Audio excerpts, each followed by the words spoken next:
As the only expert in the world capable of rescue dives below 3,000 feet, I received a once-in-a-lifetime salvage contract worth tens of millions of dollars. I had dived in those same waters over a decade ago. My son's research submersible had been damaged on the ocean floor. After his oxygen ran out, he suffocated in the dark. The grief nearly destroyed me. My husband, Griffin Latimer, held me through it, staying by my side through countless miserable nights. I found out later that he had personally redirected the only rescue vessel capable of reaching the depths our son was at to save his childhood friend's daughter. That girl had merely choked on a mouthful of water in the shallows. I divorced Griffin and threw myself into deep-sea salvage like a woman possessed, diving over and over until I knew the undercurrents of those waters better than I knew my own home. I never wanted another child to die the way mine did. Today brought the same stretch of ocean, the same crushed hull, the same depleted oxygen, and the same impossible odds. When I opened the client's file, I went completely still. I recognized the name and face inside instantly. I would never forget either of them for as long as I lived. I smiled and slid the folder back across the table to my partner. I can't take this one. Marin, are you out of your mind? My partner, Brody Gentry, snatched the folder back and spread it open in front of me again. $10 million. Do you have any idea how many jobs we'd have to risk our necks for to earn that kind of money? If you're turning this down, you've got to at least give us a reason. I pulled my gloves back on and went back to running the daily equipment checks. I said no. Look at this. Brody flipped to the back of the file. The hull deformation on that submersible is severe. She's got less than 24 hours of oxygen left. A 23-year-old girl is trapped inside there. My fingers stopped on the dial. My son, Rob Latimer, had also been 23 the year he died. Marin, you're the only person in this entire region who can pull off a docking rescue at that depth. Brody leaned in and lowered his voice. If you don't go, she's dead. I tightened the valve and turned to face him. Brody, you've been with me for 7 years. When have I ever turned down a job? He went still. So why now? I did not answer. It shouldn't matter whether you know them or not. Brody grabbed my arm, growing desperate. Think about the money they're offering. I wouldn't take it for $100 million.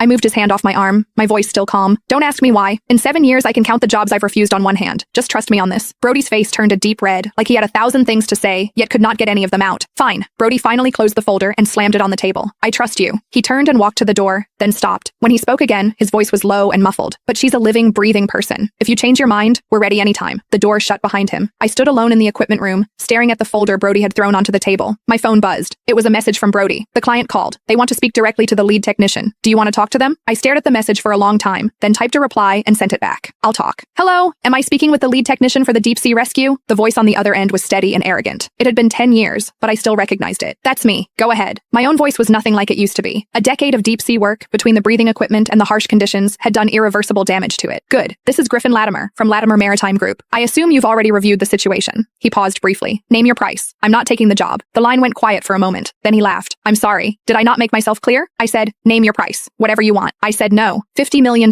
There was not a trace of hesitation in his voice, as though he had just tossed out a number at random. $50 million in cash. You'll get half when you go down, and the other half when you bring her up. This is a once-in-a-lifetime offer. I said nothing. He took my silence for deliberation and raised the stakes. If you'd prefer equity, that works too. 0.5% of Latimer Maritime in your name with annual dividends. Mr. Latimer, I cut him off. When I said no, I was not negotiating. His breathing grew